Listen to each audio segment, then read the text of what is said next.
In terms of topic today, of course, it's Ramadan. The issue of Ramadan. Why is Ramadan? Matadureen irraa arraa irratti mari'achaa jirru waa'ee Ramadaanaati. Ramadaanii ji'oota hunda caalaa ibaadaa gama Rabbii deebi'uudhaaf maaliif ji'a hundarra filatamaa ta'e? Self-improvement and Islah. Ramadan is the best month. Ramadaanni baatii taan caalaa baatii hundarra caalaa irra baatii bareedduuti. Iffooyyeessuudhaaf gama Rabbii deebi'uudhaaf ibaadaadhaaf.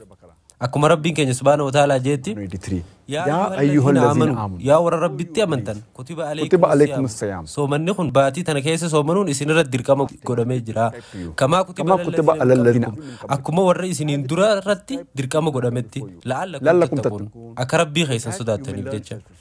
Kanaaf amma yoo soomana kana soomante Rabbi sodaachuu qajeelummaa ofitti amanantummaa kana hunda harkatte jechuudha.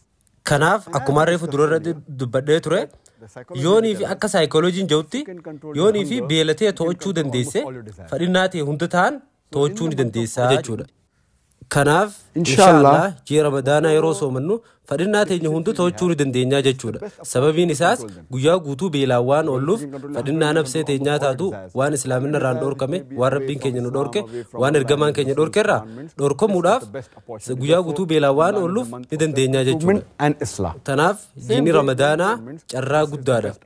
Lubbuu ta'e of fooyyessuudhaaf carraa gaarii islaaminaa keessatti. Kanaaf ji'i Ramadaanaa of fooyyessuu keessatti akka islaaminaa keessatti carraa guddaadha. Kana malees baatii tana keessa wanti addaa nuti argannu akkuma ergamaan keenya jaalatamaan nagaaf rahmanni sarraa jiraatu hadiisa Musnad Ahmad boqonnaa lammaffaa peejii 230 hadiisa lakkoomsa 7,148 irra jeetti baatii tana keessa hulaaleen jannataa ni babbanamti hulaaleen azaabaa ni cufamti shayxaanni ni hidhama. Yeroo shayxaanni hidhamu carraan ati badii dalaguuf qabdu baay'ee xiqqaadha. Carraan ati ammoo khayrii dalaguuf qabdu baay'ee bal'aadha. Sababii kanaatiif shayxaanninis waan hidhamuuf jecha yeroon tun irra caaltuu yerooti waggaa guutuu keessaa namni tokko imaana isaa guuttachuudhaaf yookiin iffooyyeessuudhaaf. Kanaaf akkuma reefuu tana jeetti baatii tana keessa hulaaleen jannataa banamtuudha hulaaleen azaabaa cufamtuudha. Kana waan ta'eef carraan ati khayrii dalaguuf qabdu baay'ee bal'aadha. Carraan ati dilii fi waan fokkotaa dalaguu qabdu ammoo baay'ee dhiphaadha jechuudha. So hell are close, so it is taking you away from the evil and the sin. And this hadith again repeated in Sunan Nasa'i. Akkasuma amma hadiisni irra deemuudhaan Sunan al-Nasa'i kitaaba soomanaa keessatti hadiisa 2,100 irratti baatii soomanaa tana keessa hulaaleen jannataa ni banamti. Hulaaleen azaabaa ni cufamti shayxaanni ni hidhama jaa. Akkasuma ammas Sahih Bukhaarii keessatti eeramee jira kitaaba soomanaa hadiisa 1,900 irratti ergamaan keenya jaalatamaan akkana jedhe namni fadheeyyuu namni kamiyyuu kan baatii Ramadaanaa tana guutuu sii soomane Rabbiif jecha diliileen isaa cufti tadabarte isaaf araaramtii jedhe. Yaadime kun carraa baay'ee guddaadha. Tarii namni diliin isaa hundi isaaf araaramtu san nama cubbuu dalaguu danda'a nama badii fadhe dalage ta'uu danda'a.